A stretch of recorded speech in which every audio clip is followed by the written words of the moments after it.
So hi everyone, welcome sa ating dagat escapade. Super duper. Ang ganda-ganda. Aray ko, ang ganda-ganda. Super ganda. Diba? Very green na green. So for today's video, kailangan nating manguha ng mga talaba.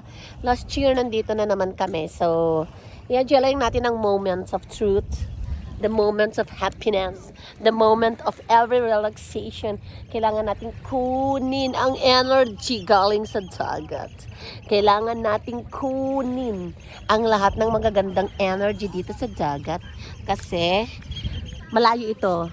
Actually, I'm from, nandun kami sa Belgium, pero dinayo namin ang ating karagatan dito sa Netherlands. Kasi may mga assignment, kami ay kukuha ng maraming talaba. So for today's video, ay magkakaroon tayo ng pagkuha ng mga talabaers. Pero dahil super duper high tide pa, kailangan nating antayin. So time check tayo, it's like 11:30. So ang low tide daw ay mga alas 2. So aabangan natin ang low tide para manguha ng mga talaba kasi dito ay kinukuha lang siya ng free, and every summer lang kami pumupunta rito. So abangan natin yung mga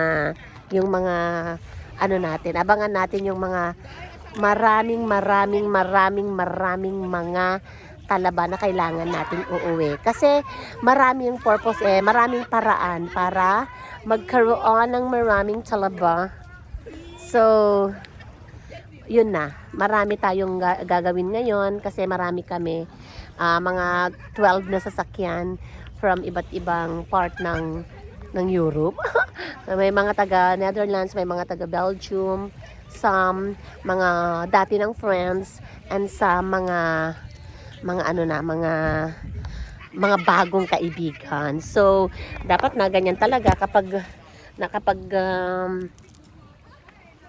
kapag marami-rami tayong mga lakad, kailangan nating makipagkaibigan. So, yung area na yon, ayun sila, yun ang mga kasama natin. May mga caravan sila, some dito na natutulog. So, ayun yung mga kasama natin. And, inaantay pa natin yung ating mga ibang kasama. So, nandito tayo, tapos, ang haba nito, natalabaan. Pag low tide hanggang doon, tingnan mo ang dami-daming yate. Ewan ko kung visible dito sa video natin. Kung visible siya, pero tingnan nyo. Oh. Ang ganda-ganda. So, dito pinutol na nila yung mga damo. Tingnan nyo po mga kapatid. Ayan. Wala yung selfie stick ko, nakakangawit. So, ayan yung ating nilalakaran. Tingnan nyo. Parang ano siya. Ayan. Diba? So, hanggang doon, napakaganda ng ano nila, sa totoo lang. Very nice yung kanilang ginawa dito. Kasi, syempre, alam naman natin na ang Netherlands ay mostly ay water. So, kaya, ang galing nila. Kasi, right after here, kalsada na siya. Dumadaan-daan na yung mga tao dito. Ayan, dumadaan-daan na yung mga tao dyan. Ay, yung mga sasakyan and everything, napakaluwang. Hanggang doon.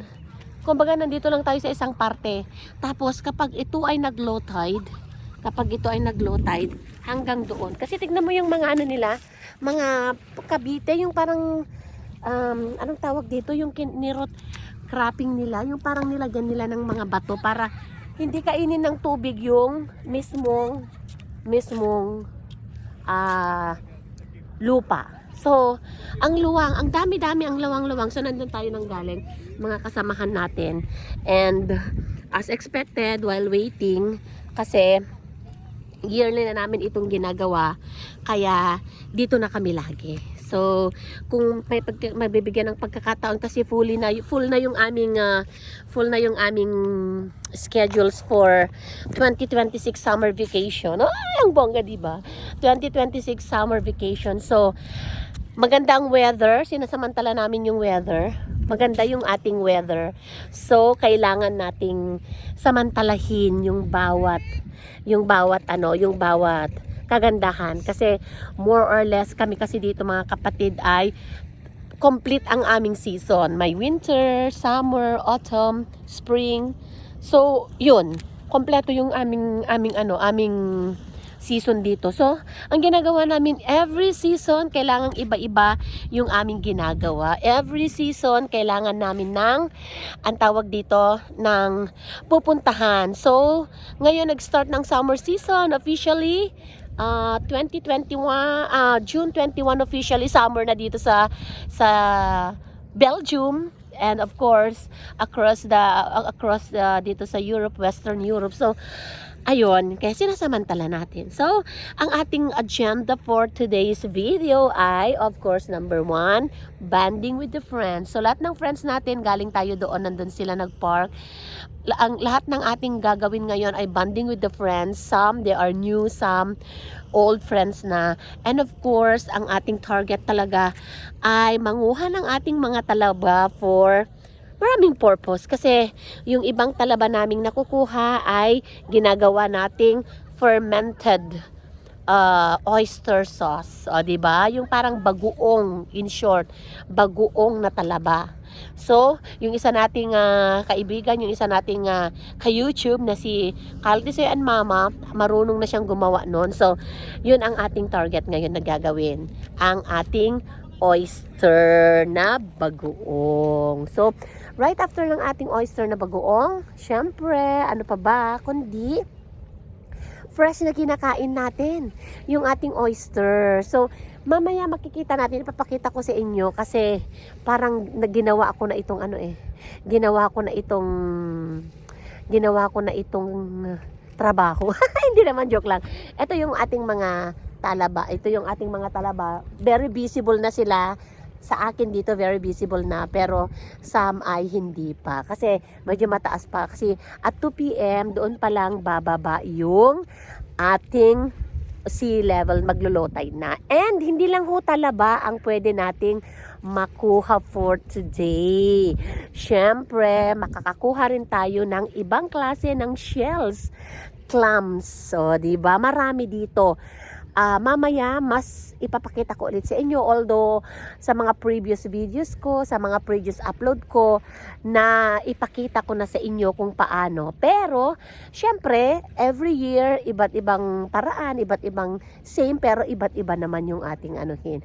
Just for relaxation. Kasi right after a very tiring days sa ating mga work, mga jobs, kailangan din nating we own ourselves and we have to give back yung ating mental health, physical health, emotional. Kailangan din nating alagaan ang mga yon. So, kukuha kami ng mga talaba. And another thing na pwede nating makuha for today ay meron tayong mga seaweeds. Yes, nagulat ako.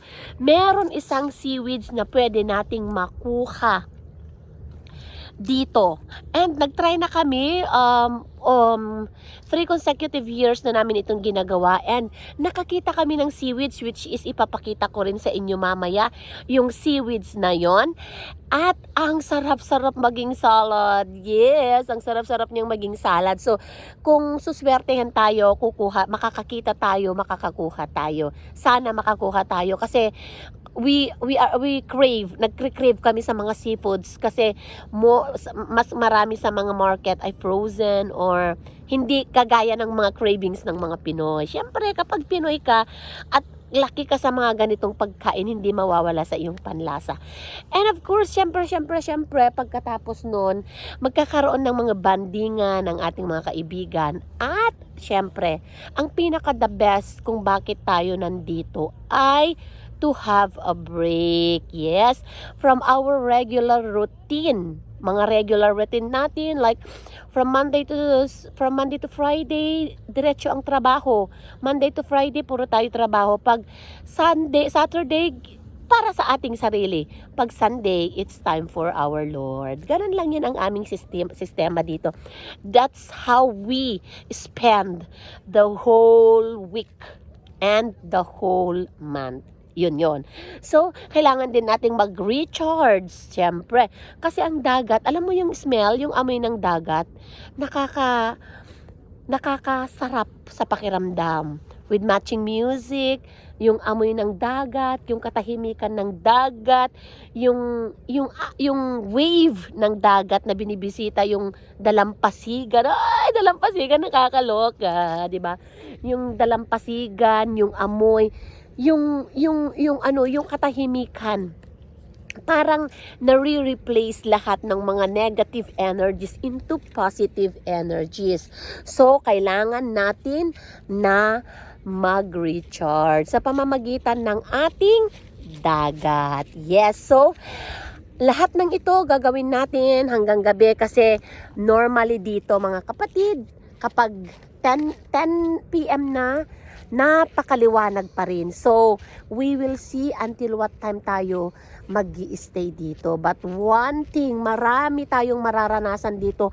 Tawanan, biruan ng ating mga kababayan, mga naging kaibigan at naging kapamilya na rin natin dito sa Belgium, dito sa Europe, ay makakasama natin today. And kailangan nating i-absorb yung effect ng sea sa ating mga katawan. Aside sa napakagandang relaxation, napakagandang pag-recharge ng ating mga energy, mga karanasan, mga biruan, mga tawanan na taon-taon mo lang mararanasan. Kasi yearly lang kami po dito pumupunta and once a year lang po. Kasi ibang destination na naman yung ating pupuntahan sa susunod na mga weekends. So, ayan ang ating kapaligiran. Nakakaganda ng aura. Ayan. Let's feel the aura. The positive aura at ng kagandahan. Kaya ayan na ang ating kapaligiran. Diba? Nagpi-feeling turista na naman ang inyong lingkod, ang inyong kakang dalikan. Feeling turista na naman. Pero syempre, ganun talaga ang buhay. Diba? Sabi nga sa kasabihan, huwag mong isipin yung ginagastos mo sa paglalakwatsa. Kasi, pinagtratrabahuhan mo naman yan. Ang isipin mo, na kapag may nandun na sa punto tayo na tumanda, meron kang maikukwento sa na iba at masasabi mong, ay, galing din ako dyan. O, diba? Ganun lang talaga. Siyempre, pero nagiging wais din kami kasi sa bawat lakad namin, may kanya-kanyang dala ng mga pagkain and alam nyo na po yung ating kulturang Pinoy.